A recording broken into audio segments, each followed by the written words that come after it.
Teie valdkonnas kulub kõrgharidusele umbes 180 miljonit, koolide ehitamiseks järgnevatel aastatel 230–240 miljonit, ministeeriumil endal kulub 130 miljonit, kohalikele omavalitsustele annate edasi 230 miljonit, te võite muidugi parandada komakohti, aga suurusjärgud on sellised.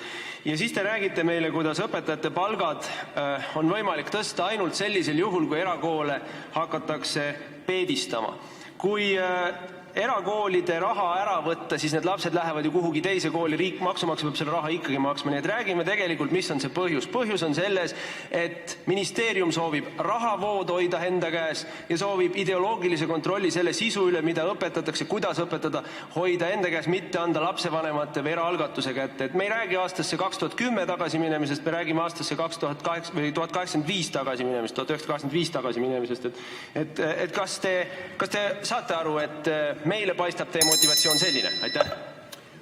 Aitäh! Mina mõtlen selle peale, et kui EKRE on ennast defineerinud kui rahvuslik erakond, et kas teda ei pane muretsema see, et see, mida siin saalis siis räägitakse, talletub kusagil.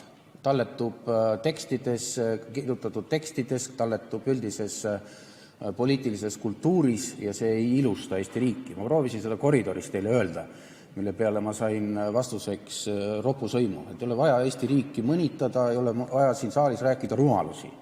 Te praegu alustate ainult rumalustega. Need numbrid, mida te liidate, on kord on 6 aasta kulu, siis on 1 aasta kulu, siis on jälle mitme aasta kulu. Et niimoodi ei kõigepealt rahavoogudega ei käituta. Aitäh, härra asespiiker, hea minister, te ennem siin kritiseerisite meid, et me oleme Eesti riigi suhtes vaenulikud. Ma siiski teeksin selge vahe sisse, et me ei ole Eesti riigi suhtes vaenulikud, me oleme Reformierakonna valitsuse suhtes selgelt vaenulikud. Te nurisesite ka, et me teil ropult näo täis sõimasime koridoris, no siis, et kõik teaksid, et te tulite meiega tüli norima ja juhtus nii nagu ikka, kui konservatiividega tullakse tüli norima, et saite vastu vahtimist.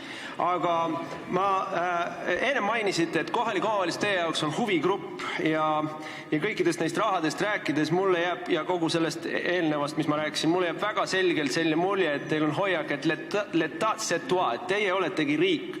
Ja mul on selline küsimus, et ka teie arvates see 11,78%, mis kohalikud omavalitsused saavad maksutulu, on tõepoolest piisav, et kõik need asjad ära teha, muu hulgas ka seda neile seadusega pandud kohustust korralik haridus tagada. Et kas see protsent peakski sinna jääma, sest kunagi ta oli parem ja lubatud on teda ka tõsta, aga kunagi pole tõstetud. Aitäh!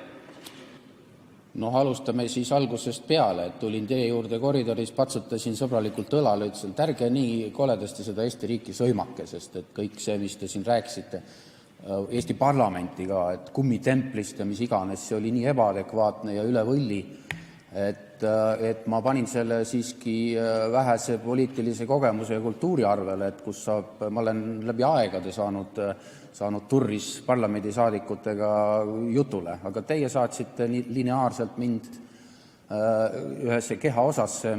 Mina selliseid sõnu kindlasti siin koridoris ei kasuta, kui vähegi võimalus on.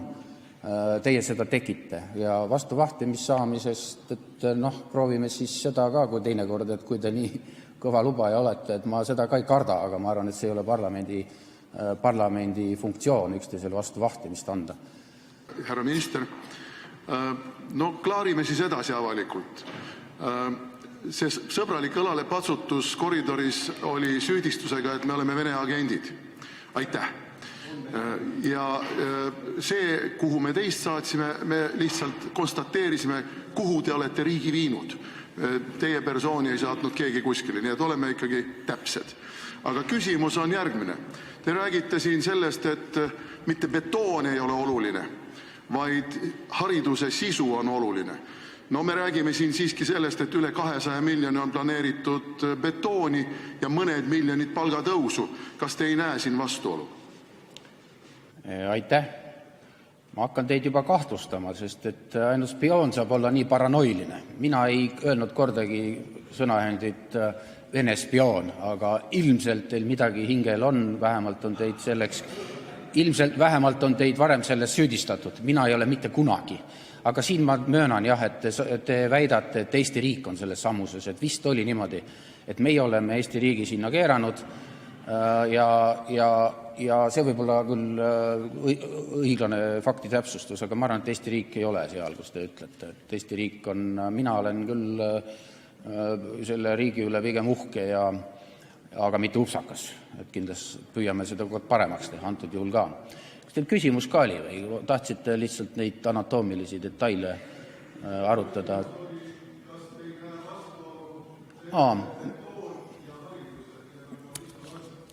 Aitäh, ma vastuolu tegelikult ei näe. Minister, siin saalis on täna ikkagi päris üheselt selgeks saanud, et see eelnõu on järjekordselt ühiskonda lõhestav eelnõu. Kui nende ettepanekute vastu on isegi teie erakonna asutajaliikmed ja tugisambad, rääkimata kohalike omavalitsuste esindajatest, rääkimata erakoolidest ja erakoolides õppivate laste vanematest, siis sellest jälle teerulliga üle sõita ja valitsusfraktsioone kummitemplina kasutada ei ole moraalne. Kas te ei arva, et valitsus võiks ja peaks selle eelnõu tagasi võtma? Aitäh! Mart Helme, palun! Martin, juhin tähelepanu, Vabandust, Martin Helme, jah. Et mul oli sõnasoov sees ennem, kui kuulutati välja hääletus. Ma paluksin ennem hääletust 10 minutit vaheaega konservatiivse fraktsiooni nimel. Austatud kolleeg, te olete hiljaks jäänud enne kutsungi käivitamist ei olnud tema nime tablool. Ei olnud tema nime tablool.